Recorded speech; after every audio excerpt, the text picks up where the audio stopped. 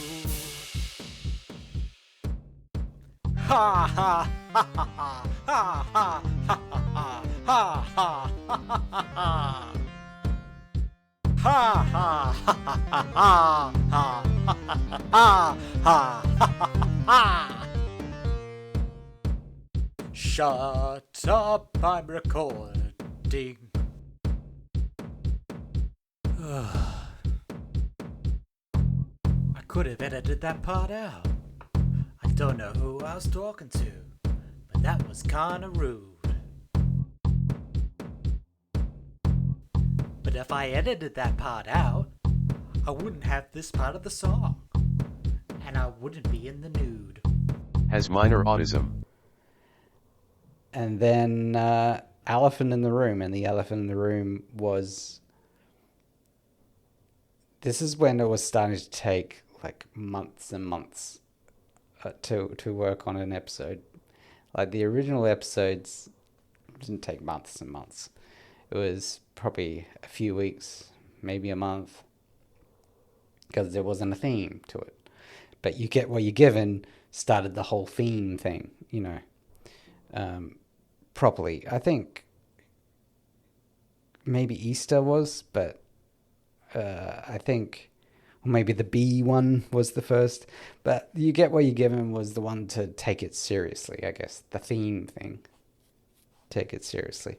And I didn't really know what the theme would be until I made maybe the first two songs or first two skits or something, and then I'd find something, okay, there's some sort of theme there, and I'd try to work around that then. The Elephant in the Room took months and months because I was self-sabotaging. I was in a sort of a depressed mental state as well. We were just coming out of COVID, and that stuffed me up mentally. The whole COVID thing, as you know, it was on my mind all the time, and well, because Australia had some of the harshest restrictions in the world, so yeah, my mental state wasn't good. Even a couple of years after the restrictions lifted, I was still, you know, just kind of cynical about the world, trying to loosen up again, try to find the joy and make comedy again for the sake of comedy, just make stupid, nonsensical, meaningless comedy, you know, try not to be thematic with my show. But the Elephant in the Room was that the world is still there, and it's still fucked up, and it's still present in my mind, what happened and what's happening still, and what could happen again. And that was the Elephant in the Room to me. But it was also, I planted a literal elephant. In some way, there was like a little toy elephant, or like a stuffed toy elephant in different reviews that you can still watch. In the background, there's different skits that have nothing to do with the show or the Elephant in the Room at all, but there was a little elephant in some form I created, even if it was the elephant noise, just you know, the elephant roar you might hear in the background of a video in the past. So there was that literal elephant in the room aspect to the episode, but the elephant in the room could be anything, really, to anyone. It could be death, because I touch on that. That's the elephant in the room with everyone alive. Everyone watching this is that we're all going to die one day, and here we go again with existentialism. And what are we doing with our lives? Are we having fun? Are we living it as best we can? Are we taking care of ourselves? Are we taking care of each other, you know? And sometimes that's just the point of living, is just taking care of ourselves and each other, as Jerry Springer would say. Shout out to the 90s kids. Take care of yourselves and each other.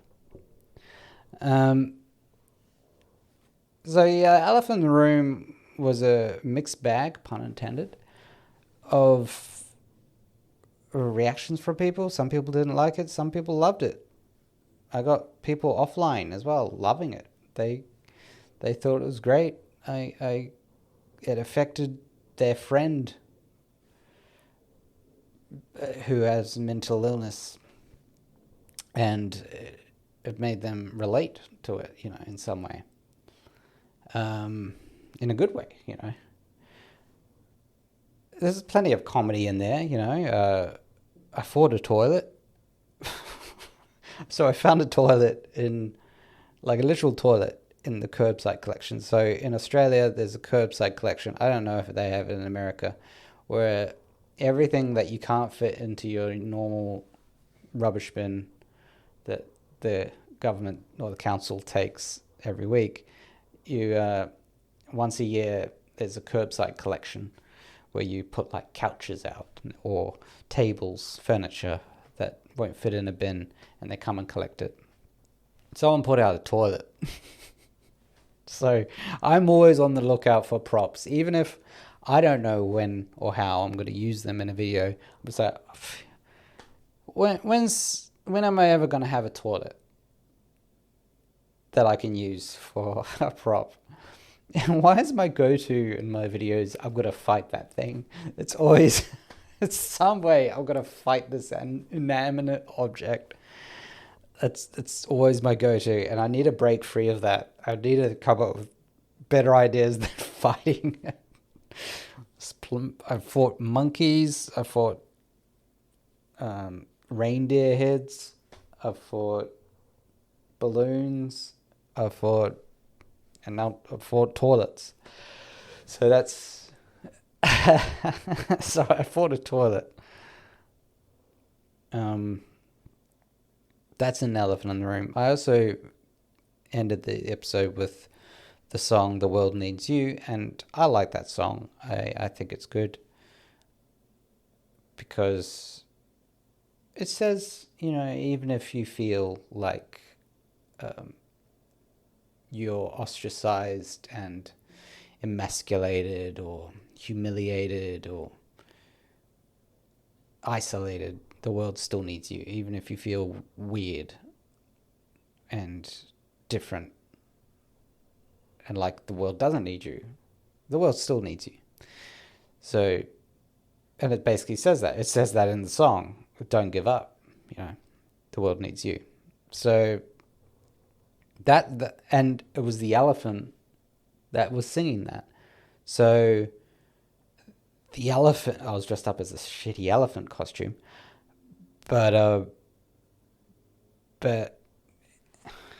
explaining the whole premise of the episode is, at the end, so through the episode, the elephant roar becomes louder and louder and louder and louder. So the elephant in the room is becoming more obvious, so much that I can't help but mention it anymore. So I look in the mirror and I see the elephant looking back at me. And it's also a play because I used to be made fun of for my big ears when I was a kid. So it was also that. So I was looking at myself in the mirror, looking at my big ears, and so it was kind of, that was the elephant in the room as well. So, but it was mainly because the elephant was everything in my mind, and it was becoming louder and louder and louder. And so a transition through movie magic into the elephant, and the elephant goes downstairs and sings that song. So throughout the episode, I was scared of the elephant, but the elephant is actually me and my thoughts. And through it all, the elephant wasn't an enemy, wasn't something to be afraid of. It was just here to say, hey, don't give up, the world needs you. Even if if you feel isolated, the world needs you. Segregated, the world needs you. Degraded, the world needs you.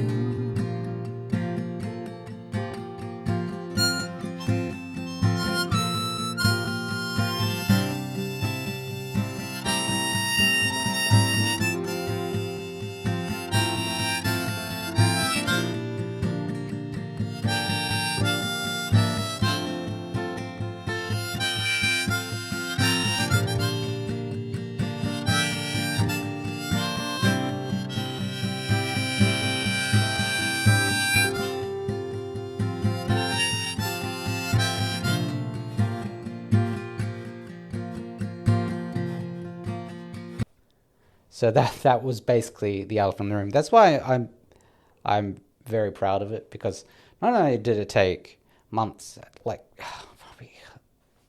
Merry Mishmash came out in December 21st, 2022, and Elephant in the Room, August the 1st, 2023. So what's that? That's like 8 months. 8 months of work on Elephant in the Room.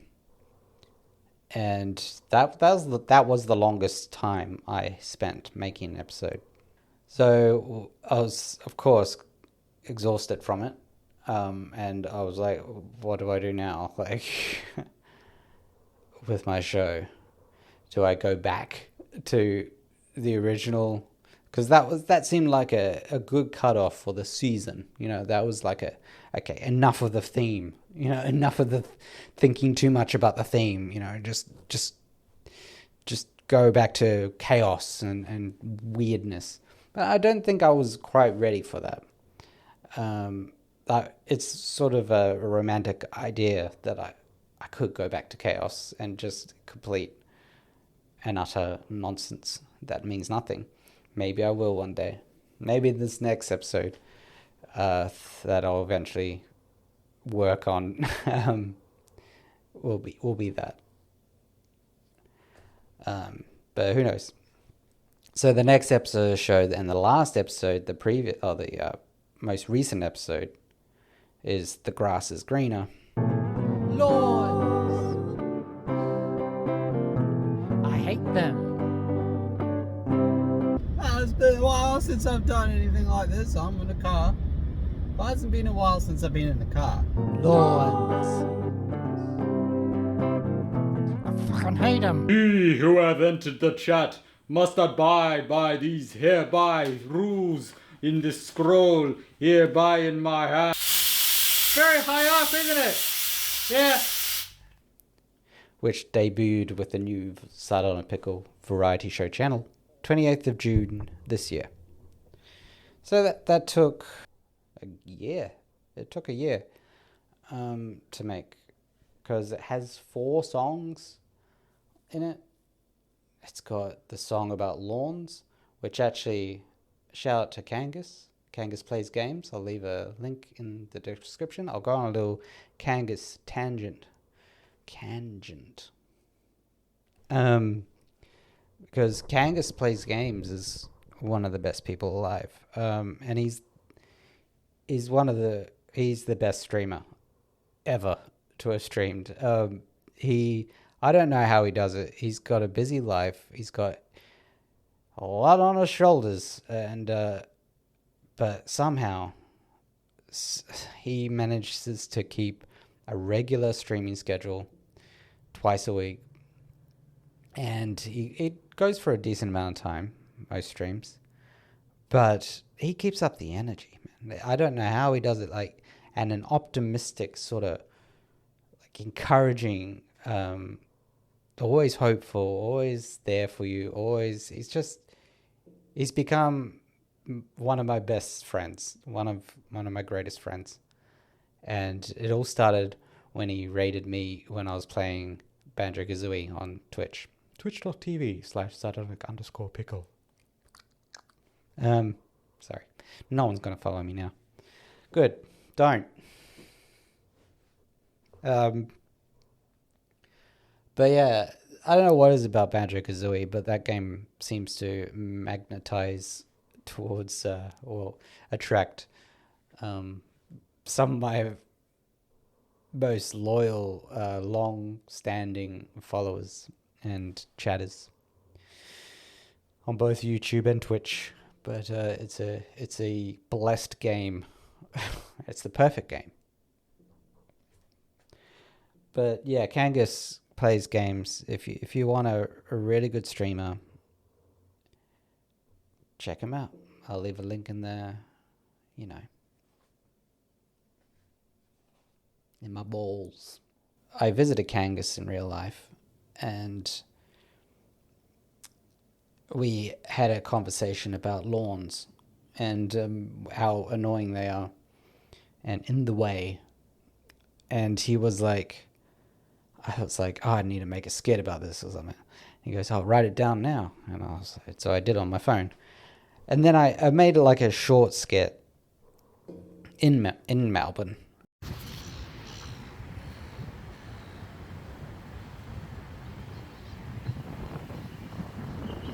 What do you think about lawns? I think they're alright. What about you? Fuck, I am. Oh.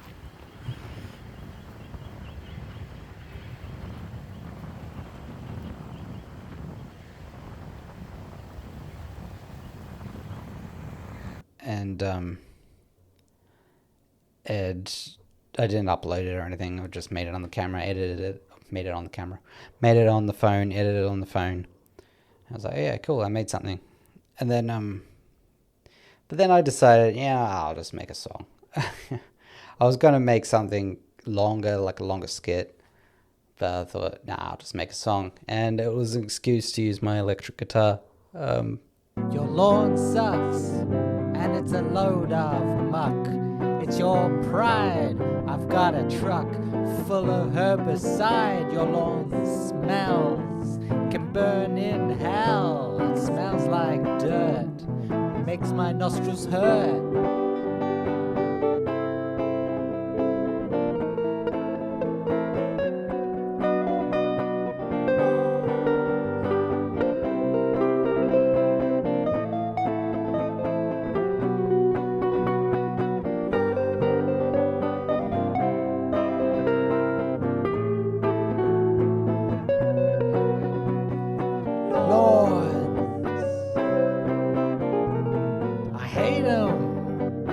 So I wrote lawns and how much I hate them. And I made a music video for it. So that all stemmed from that conversation. This goes back to what I was saying about word vomit. And you have no idea what you can create just out of just a conversation, just a passing joke, just bullshit, right? There's no bad ideas. But every idea is a kind of a bad idea when you think of it too.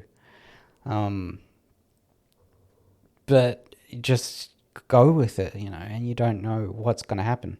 I mean, a meme on my channel is me dancing as an egg. I like eggs. I like eggs. I like eggs a lot. I like eggs. I like eggs. I like eggs a lot. Get off me. I pretended to be a vampire in a curtain.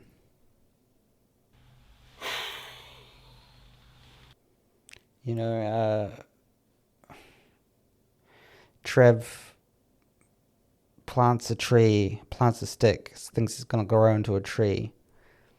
He finds a receipt in the bush, and he thinks it's a shopping list. 3:35. It's got a lot more than that. I won't read it all, but someone's shopping list. They left it here, and this bag's empty. Are you sure it's a shopping list? It looks like a receipt to me. No, it's a shopping list. It's so they know what to get. I think I'll just keep that, so I know what to get as well. It's easier. I fight a plush monkey because I was drunk on a stream, and I found some hedge clippers, and I was gonna kill it. I've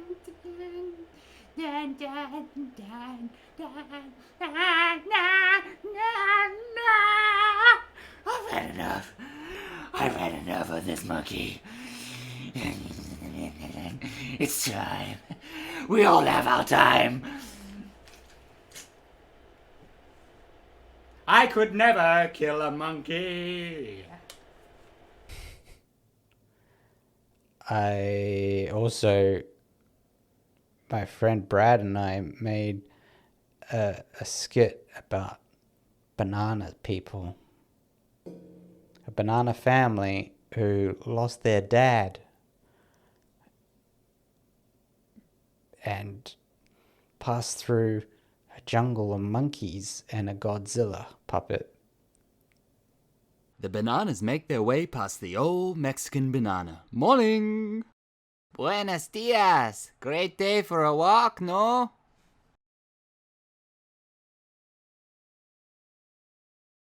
Sure is. Just remember, watch out for the monkeys.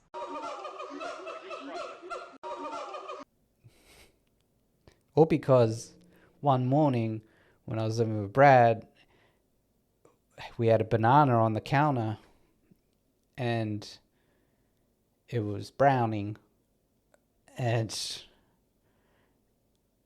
he was like, "Oh, it's dying," and I was like, "Oh yeah, what does it need?" And he said, "Banana CPR." And so we just riffed there, like, just, we could give it banana CPR, and it, PCPR became a thing. And he just did this perfect sort of like noise, and like it was a real banana. I got really invested of him saving this banana's life. So he made a skit about it. What are you doing? Only a few have made it out! I don't care, he's brown and fast, he needs me. What does he need? BCPR, quick! Come on! It's not working!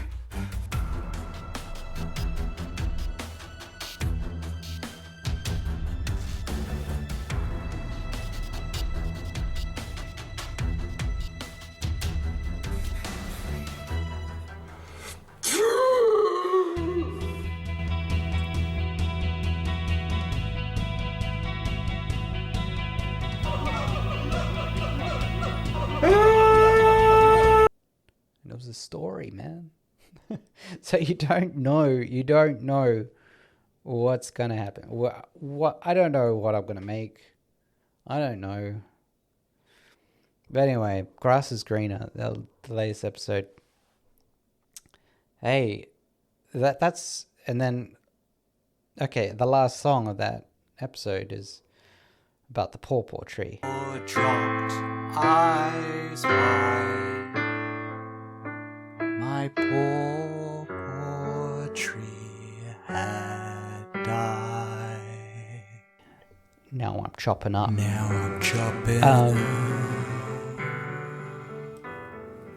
And that was literally because we used to have a pawpaw tree growing in our backyard. You can see the pawpaw tree in the skit I did for Captain Planet when I was fighting the dirt. What a good day it is to be outside, isn't it, Stephen the tree? My mate Stephen. I'm Steve the tree. Yeah, it's a good day. Hey, watch where you're standing. Wait, you idiot. That's not very nice. Dude, the ground is dissing me. You wanna fight me, huh? Yeah, alright, let's go. You wanna fight? Let's go. Let's go, you alright, bitch. What's hitting me? Ground hit you, Dave. And Steve, my friend, which was just a random face, and I stuck onto a pawpaw tree. That was the pawpaw tree, and it just died. So I had to chop it up and throw it in the bin. And so I made a song about it on the piano. And this was before I even conceived the idea of grass is greener. It was just going to be a song about the pawpaw tree and chopping it up.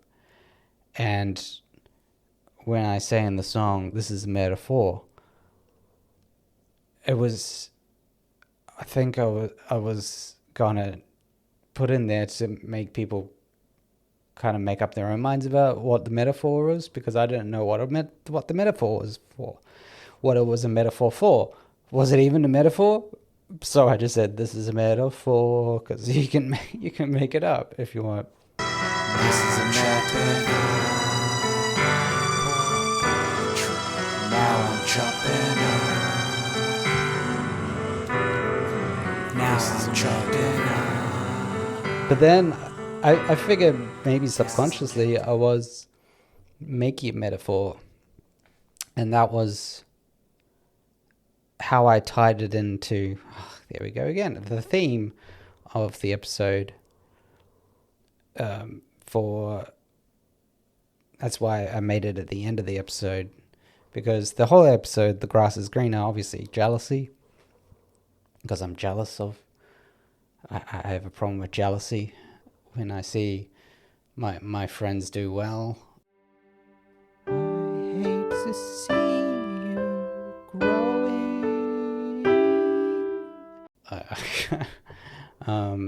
A lot of people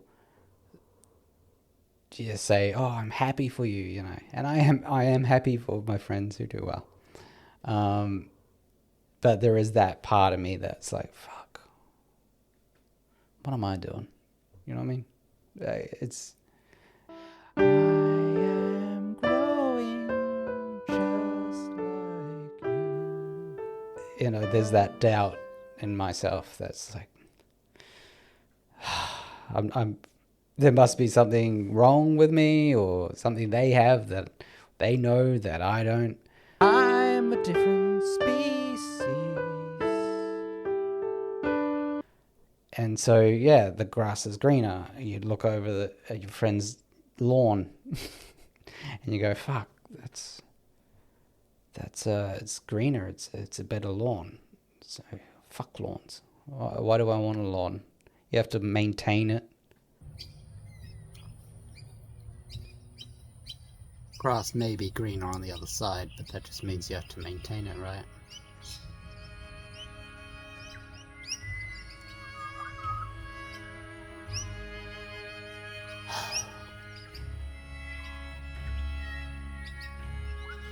Which means you have to chop. You have to make it look nice. You have to cut it. You have to chop it up. Why do I want that? I don't want that. So that ties into jealousy. What I have is good. Gratitude for what I have. And maintaining what I have. I have things that people could be jealous of. I'm a different species just like you. So I need to maintain those things. Where do I get my purples now? Now I'm chopping up. Now I'm chopping up. Now I'm chopping up. Now I'm chopping up. Now I'm chopping up. No more purpose for me. Now I'm chopping up.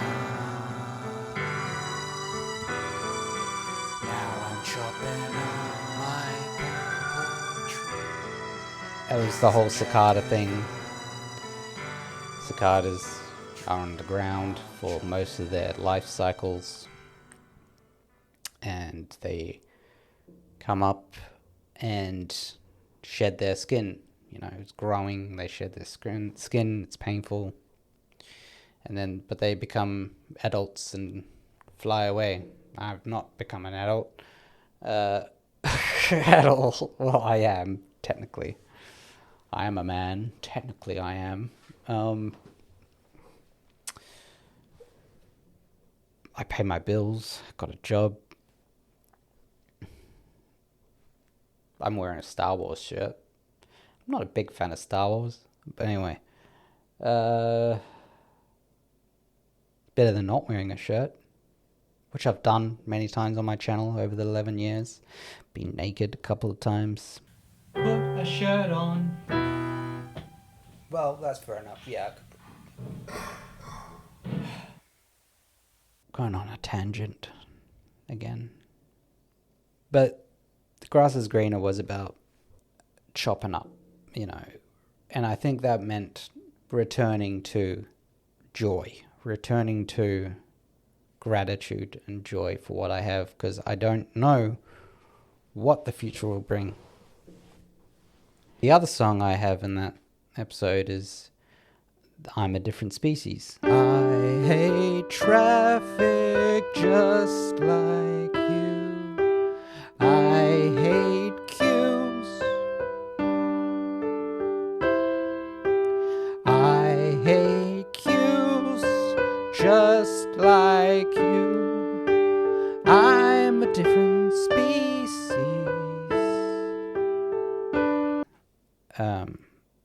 Just like you. Which is basically saying that I hate traffic, I am traffic. I used to say I hate people, but I am people.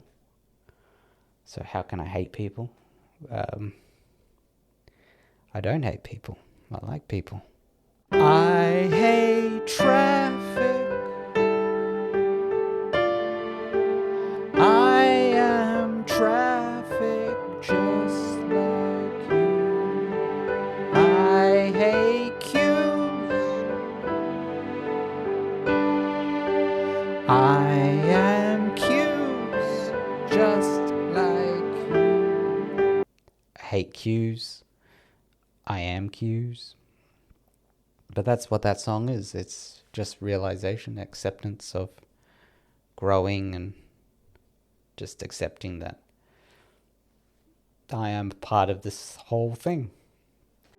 I hate people. I am people just like you. I'm a different species. I'm a different species just like you.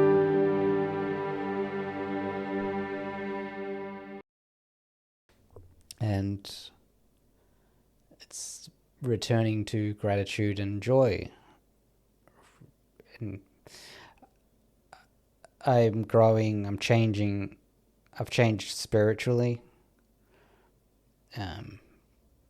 Just a year ago from now, I've changed in spirituality. Mentally, I have.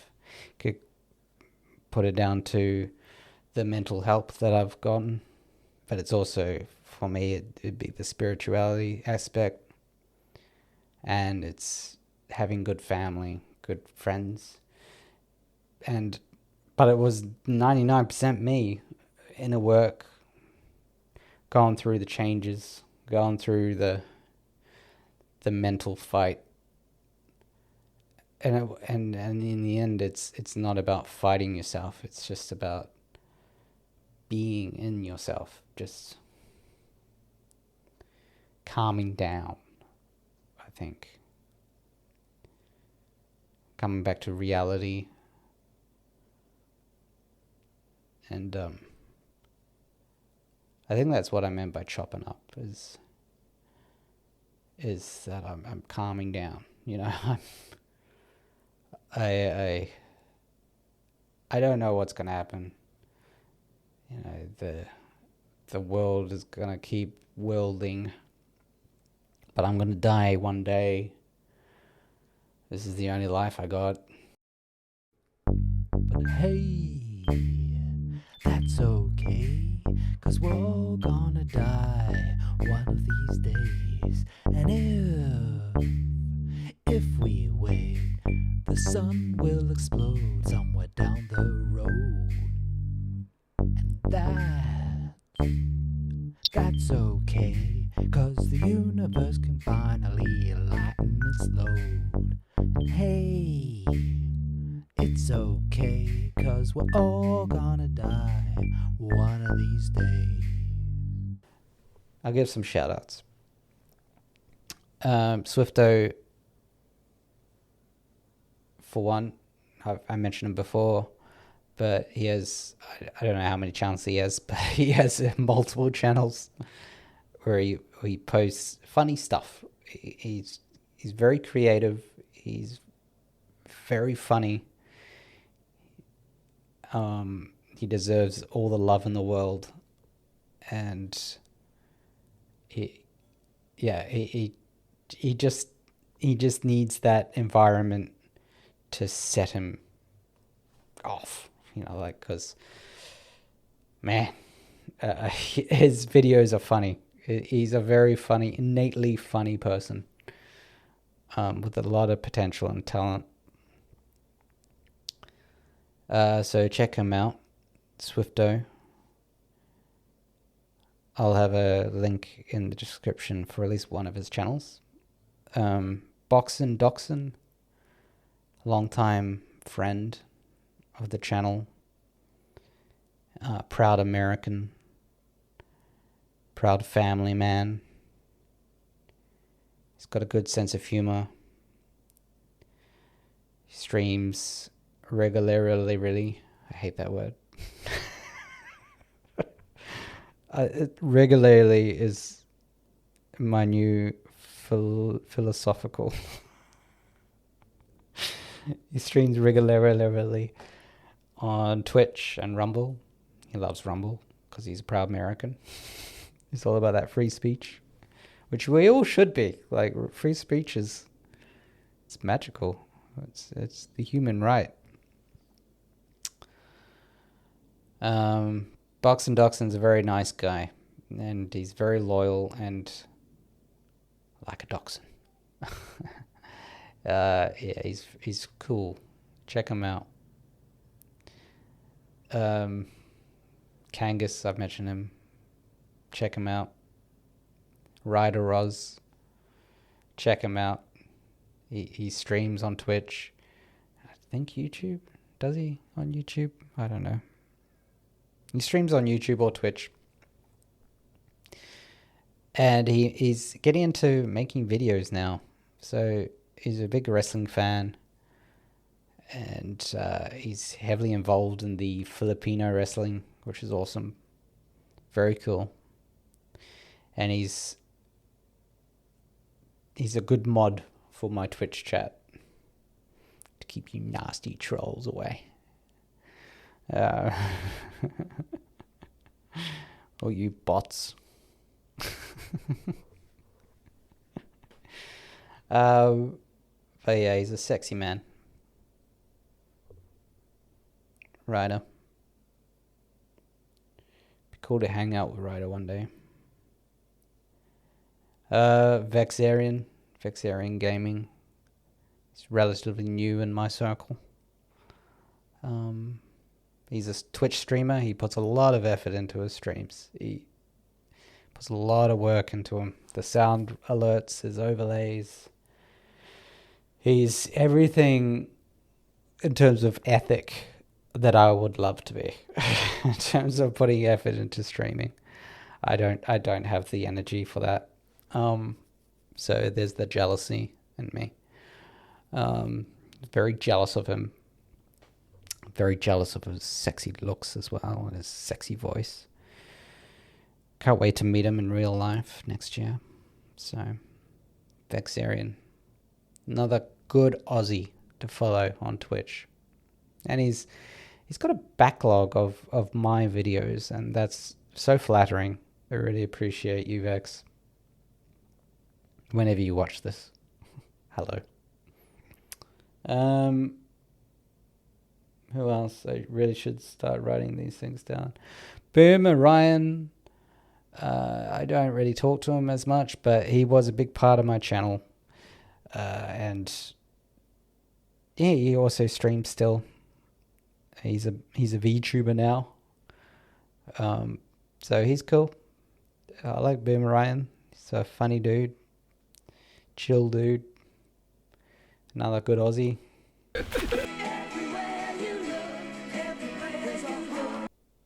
Kaynil, my wife. What's the smell? Of course. She streams on Twitch. Hi, we are the Carrera Market. There's a retro game store here that we like to visit. For now, we're looking at books. That's correct. We're looking at books right in that direction.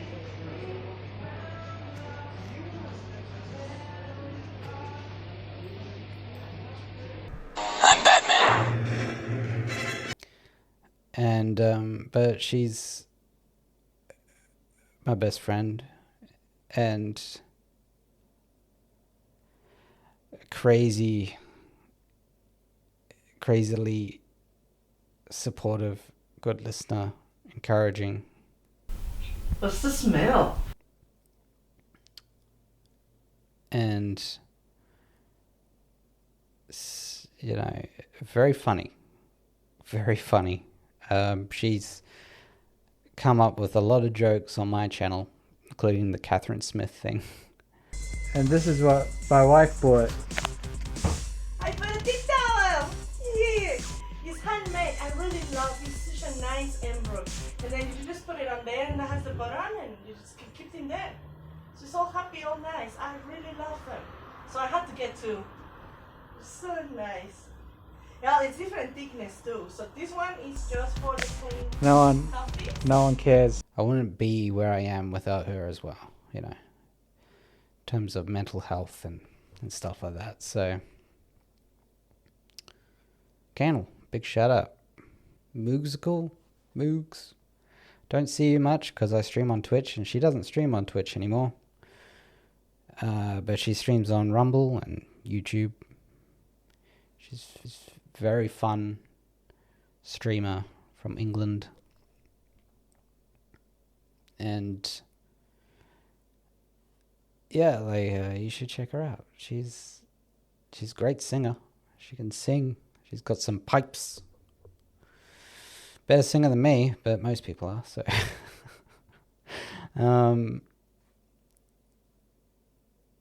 yeah, Moog's cool. Check out Moog's cool. Thank you for the support. And thank you for the help earlier on in my Twitch life. She helped me out a lot with different things on Twitch. I still remember.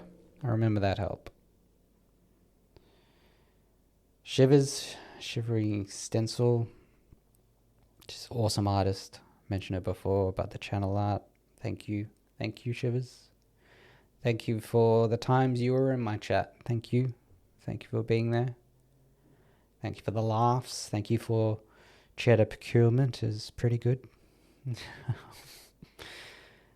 You probably won't watch this, but I appreciate you. I want to put it out in the ether. I want to put it out in the universe. That I appreciate Shivering Stencil. I appreciate Salcatron. Appreciate Yams. Mitch, who played Max Payne in my Max Payne review. Appreciate him. He also played Nintendo Fanboy's friend in the Christmas special. Fun guy, who I never see anymore. I pulled out the ice cream and put it on the bench. The ice cream slipped off the spoon. I knew it would because it's slippery. You'll probably never watch this. Dave, the guy from Two Guys, One Book, good friend of mine, who probably never watched this, but thank you. Thank you to Moki Joke. Shout out to Moki Joe.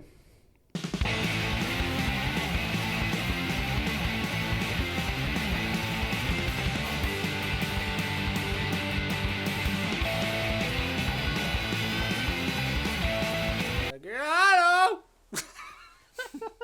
Hello, mixed bag, me, Dave. Monkey Joe, him. Hello, Speak. Everyone. Mixed bag for bringing out the rock and me. bring out the punk rock in me,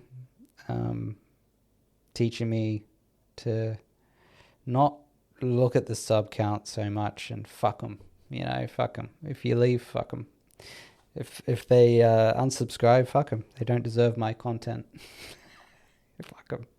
Yeah, fuck them. Exactly. Yep. Shout out to Murky Joe. Very talented musician as well. Good singer. Oh, good singer. Good songwriter. Good guitarist. And an arcade fiend. But then, someone very brave saved me.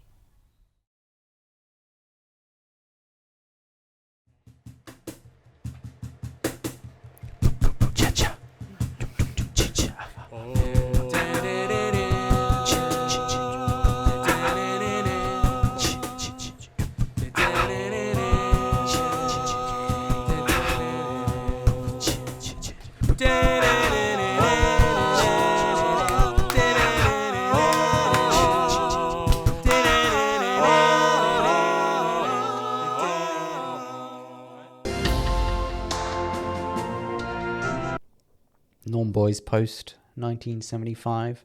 One of the first channels I discovered on YouTube. Very cool guy. He still does the same style of videos today. He's been doing it for a long time. He just plays games. And he does Fat Fridays where he eats different things and reviews them. Very down to earth and cool. I've had a few good voice chats with him where he was drunk in England time. So I think it must have been during early morning for him, but late night for me. He used to work late. He used to work night shifts, so he's not an alcoholic. He doesn't wake up and get into the bourbon. That's the problem with when you start this list, is you forget people. But I don't want to forget people, you know? I don't want people to think that just because I don't mention you here, I won't think of it and go, thank you, because I will. I appreciate everyone who's helped me throughout these 11 years, because you've all helped shape this channel. You've all helped me become this thing you see before you. I appreciate you if you just watch until the end of this video. I appreciate you. I appreciate all those people who watch Duck Amuck. I hope you enjoyed it. You're not going to watch this video. In fact, you're probably going to unsubscribe once this video is released, because they're like, this isn't Duck Amuck. Looney Tunes Duck Amuck on the Nintendo DS. This is the only way I can do a... Well, he's not playing Duck Amuck. Where's my Duck Amuck?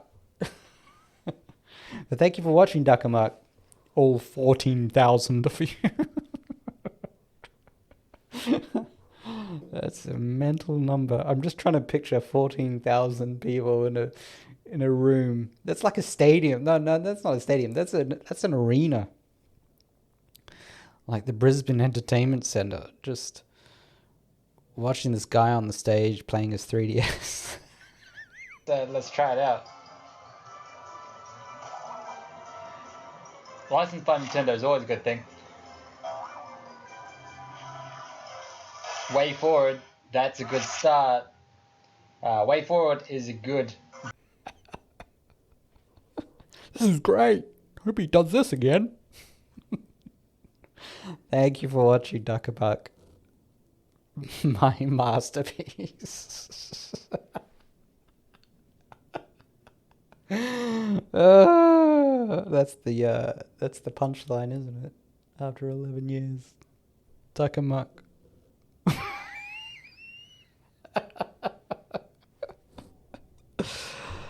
Oh well. I'll keep going. Make stuff. Put my heart into it. Put my soul in it. And Duck Amuck will always get more views. I really appreciate every single one of you who are still here. After all these years, you've seen all the changes in my channel. And you're still here for some reason. And I appreciate you. I appreciate you so much. Oh, man. I love you. I love your patience. I'll keep going, though. I don't have anything else better to do with my time on the planet. I'm feeling good. I'm feeling a lot better about my channel. Something changed in the way I see it now. Like, something occurred to me this year was if I retired this year from YouTube, I'd be okay. I'd be okay with that. If I just said, okay, that's enough, I'd be okay with that. And I think that realization has helped me to loosen up about it. To say I've done so much on my channel that I'm proud of. That certain amount of people have seen. And in a way I've affected their lives in some way with me being on this planet. And that's enough. But it's almost like surrendering what I've given, letting go of what I've given. So now I've got nothing. And as the great Bob Dylan once sung, well, you ain't got nothing. You got nothing to lose. You're invincible now. You got no secrets to conceal. Ah. How does it feel? So, yeah. If I've just given up. I'm letting go. Now I'm chopping up. And I don't care anymore. I don't care. Like, you get what you're given. That episode was literally telling the audience, you get what you're given. In this life, you get what you're given. You're either busy dying, or you're busy living.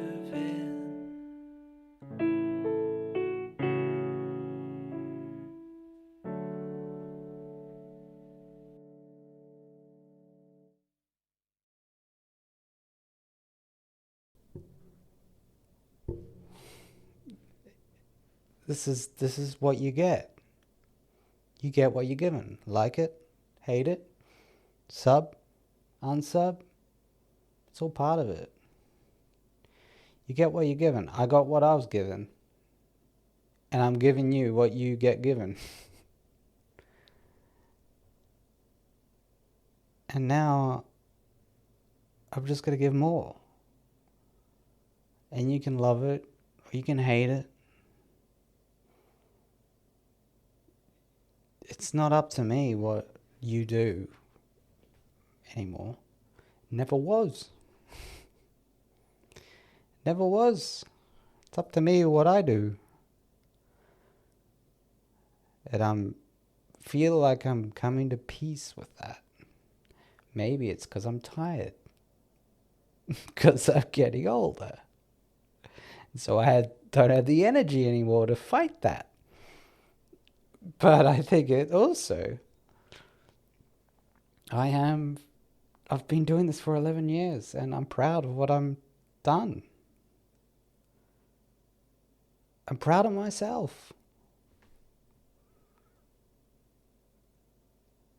I've given up the fight.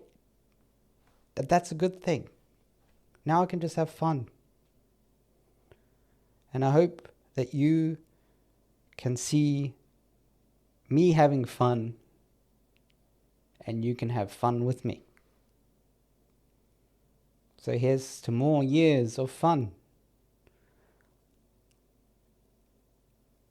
Until we all die.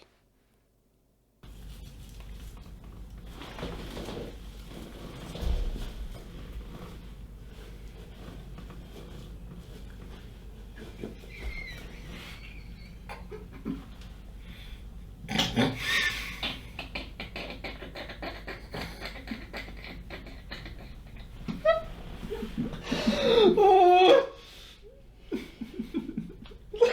This is too funny. It really is. This is too funny. This may be the best thing we've ever made. It could be. It's just the noise. At the It's end, the silence. It's the noise of the chair. At the end, when you've done the hair, can you take off your glasses and put them on it? I'll put the bunny hood as well, man. Yeah. The bunny ears. Yeah. And then I'll put the glasses on him. Yeah. And squint at the camera because I can't see. Yeah, I like it. Yes. Let's go right up.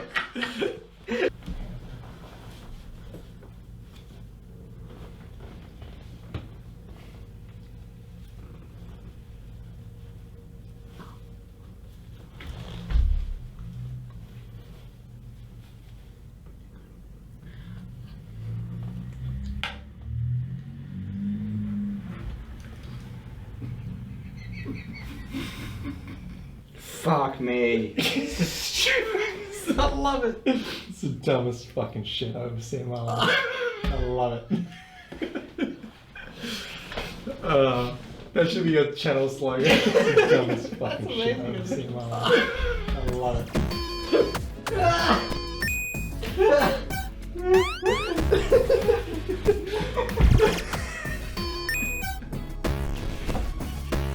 This fucking guy. What are you doing, you idiot? My lord, I should not present myself to you as the same level as you. It's the dumbest fucking shit I've ever seen in my life. I love it. You feel. There is a breeze coming. There is? There's a breeze. I can feel it. Can you fit through the gap? No, I don't think I could. I think you could, though. Right. You're a pretty skinny dude. Alright. You reckon like a dive? Definitely go hands first, because it's like if you're diving in the water, you got to break the surface. Right, So yeah. go through with your hands first. Yeah. Get the rest of your body. Okay. You'll be right. Okay. So I'm just gonna go. Right, ready? Yeah. Don't. Is that not working? Try again. Yeah, try again. It's the dumbest fucking shit. No, bottom. The bottom. I love it. Bottom? Yeah, try going to the bottom of the door. Alright.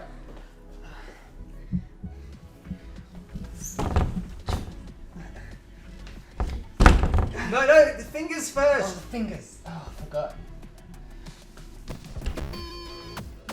God! Oh! It's not working. Man, my fingers are in, but... Now, Max, you may be asking, how do you see indoors with these sunglasses on? Isn't it difficult? Well, I'm going to tell you this. It may be difficult, but I'm feeling just fine. Womanizing is a dangerous field. The woman won't womanize herself. You must remember this. That's a second tip for free. It's the dumbest fucking shit I've ever seen in my life. I You love see, it. the thing about womanizing is, it's a dangerous game. But we all must play it for the survival of our species. Some call me a genius, some call me some pervert. I like to think I'm a bit of both. A penis. What's that, Star Fox? Star Fox! Star Fox! Yes! Do you realise the graphics will never be as good as the PC? Shut up! Shigeru Miyamoto's talking. If the Titanic was a ship for gamers, I'd be in first class with the rest of my master race. Console gamers would be in steerage, and the casual gamers would be the iceberg. I'd be ready though, I would teach that oversized snowflake how real gamers game. It's the dumbest fucking shit I've ever seen in my life. I love it.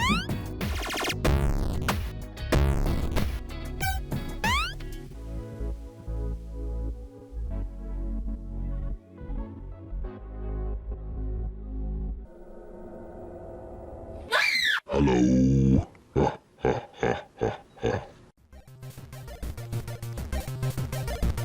Bring it, fat boy.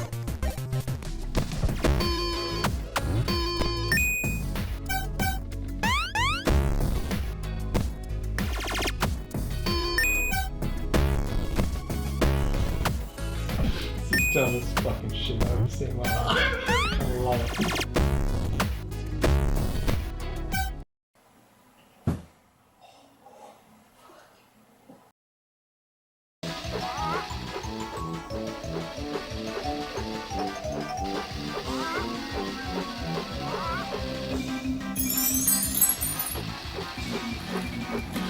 Dumbest fucking shit I've ever seen in my life.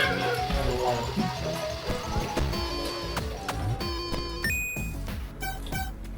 So I go make little videos. For people who don't watch, like, comment and subscribe. Do it, I'll come to your house. Fucking hell. Just getting really angry at a guy walking down the street. Fucking get off my screen! Even though we disagree, we can still be friends. I agree!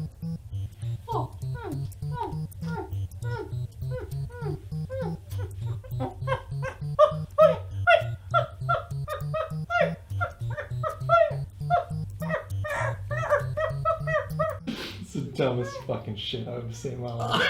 I love it. Hello world, this is me.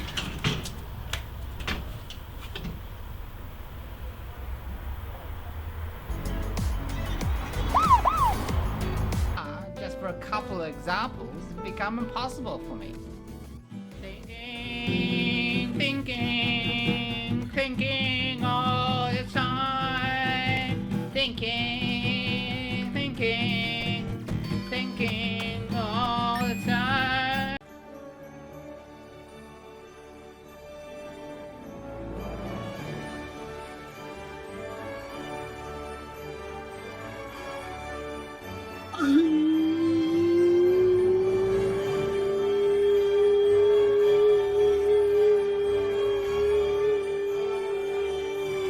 It's the dumbest fucking shit I've ever seen in my life.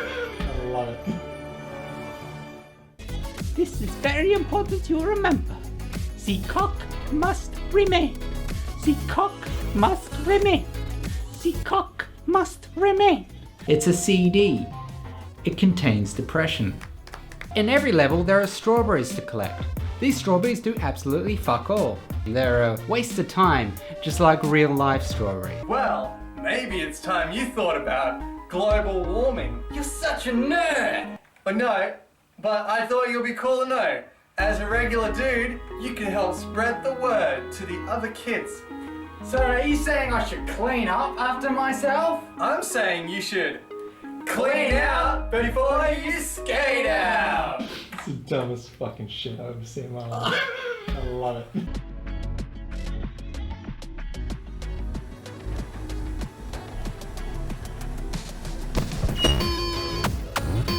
You forgot your knife.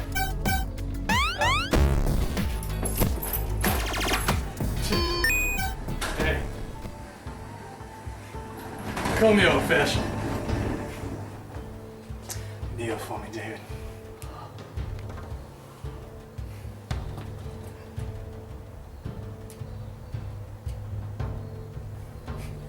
Yeah. Take it. It's my favorite knife. Now rise.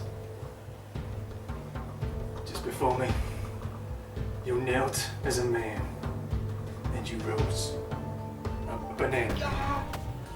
It's the dumbest fucking shit I've ever seen in my life. I love it. Action. Don't save me! I'm not tumbling the stairs! No! No!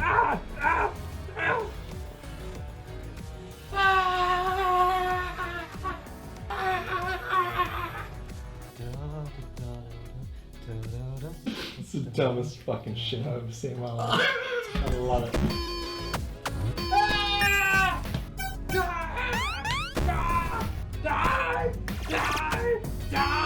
Storm! There we go, folks, a storm! Whoa! Whoa! More meta, what are you doing here? Sardonic Pickle review, our can be in it. We've already done it. We got Dave's friend Justin to do it.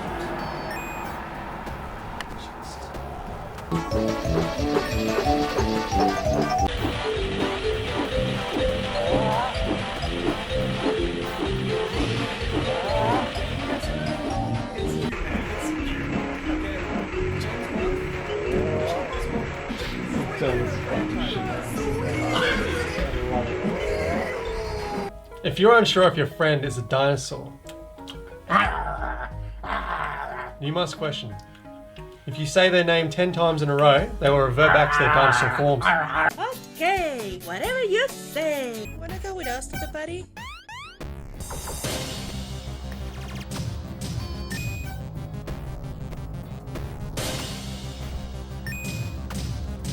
It's a bit like GTA 5, but it's very bland. It's very boring, like Brisbane. Oh god, the city's boring. Like a pokey style game. Like, have you played the pokies?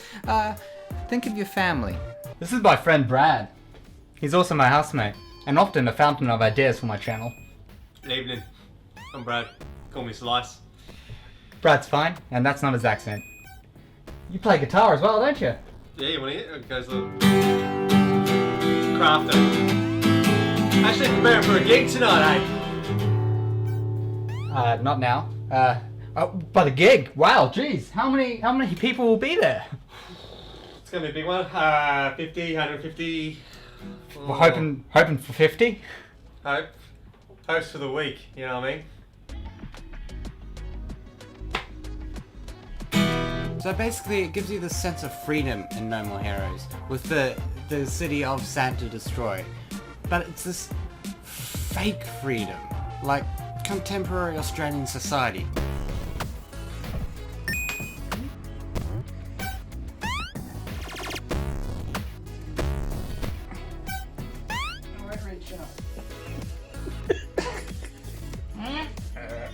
When I came back, there was an older kid standing next to the bike. He said, "Can I have this bike?" And I said, "No." He said, "Do you wanna fight for it then?" And I said, "No."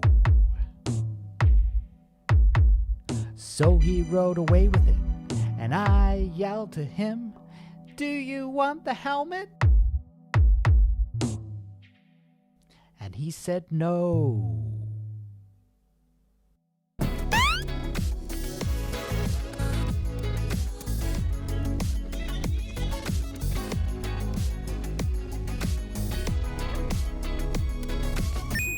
Sorry? Wait, now you're just making a mess. Sorry? Sorry? Look, now you're just making a mess. Sorry? Hello. I'm a poop. I'm a poop in the shower. Would you like to hear the poop song? No. If you're a little bit retarded in the head, you could put sugar in. I don't do that, my friends. I am not mentally ill. I treated my wife yesterday by doing the dishes finally for her. It's especially hard for her because she has no arms. I'm from Wonderland. Follow me. I'll show you. Just down here. It's nice and warm. Come on in. Okay, here we go. I smelt eggs. Dave here. Just a message about the environment. You know, it's not cool to pollute. In fact, trees eat pollution and they die, don't you, buddy?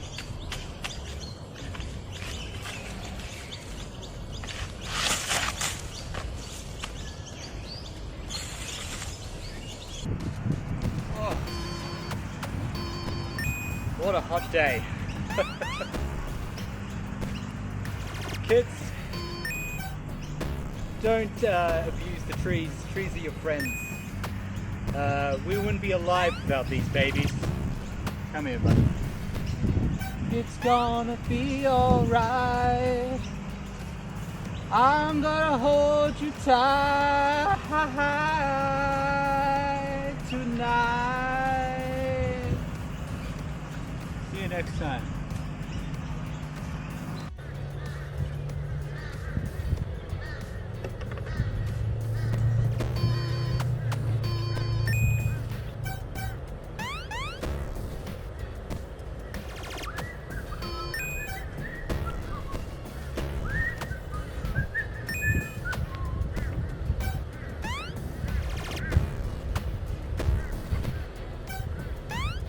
We all need to do our part. Selfish people, I tell you, out here, selfish people. What the fuck is it in?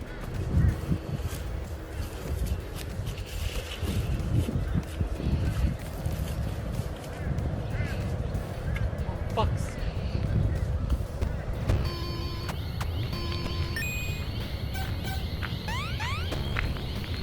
Ryder trying to get the birds upset. Who are you? They call me Phantom of the Moppera. Oh, because you're a mop. Because yes. I'm a mop, yeah. It's the dumbest fucking shit I've ever seen in my life. I love it. Tell me, Lane. Are you high? Why, yes, Dave, I am high. I'm a highlight.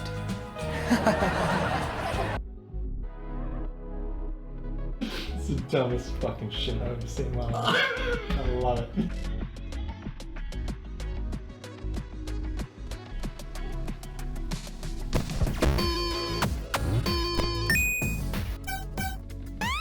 My daddy's bread tastes really good.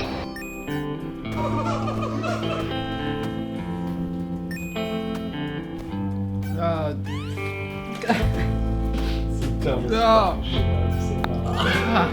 My eye hurts. Ow.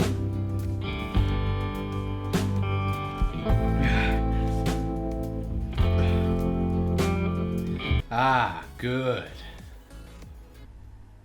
Hey man, do you want a juice? Yeah, alright. You want apples? Okay. How many? I don't know, how many apples do you need in I'll the give you juice? 3. What about carrot? Do you want carrot? No thanks. Oh, hi.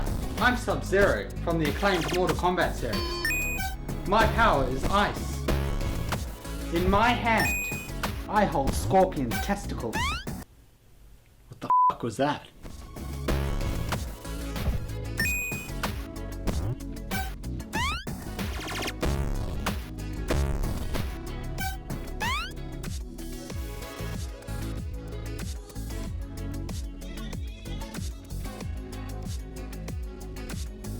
I get bored easily during my weekends and days off.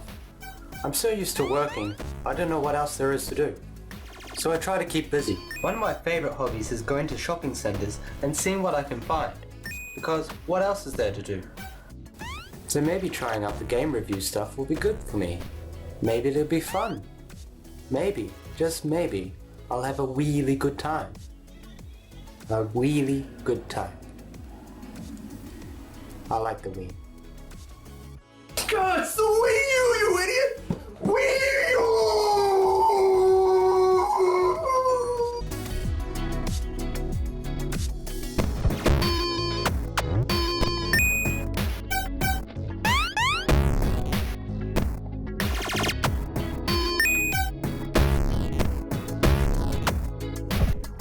Party till the break of dawn. Party till the break of dawn. Party till the break of dawn. It's the dumbest fucking shit I've ever seen in my life. I love it.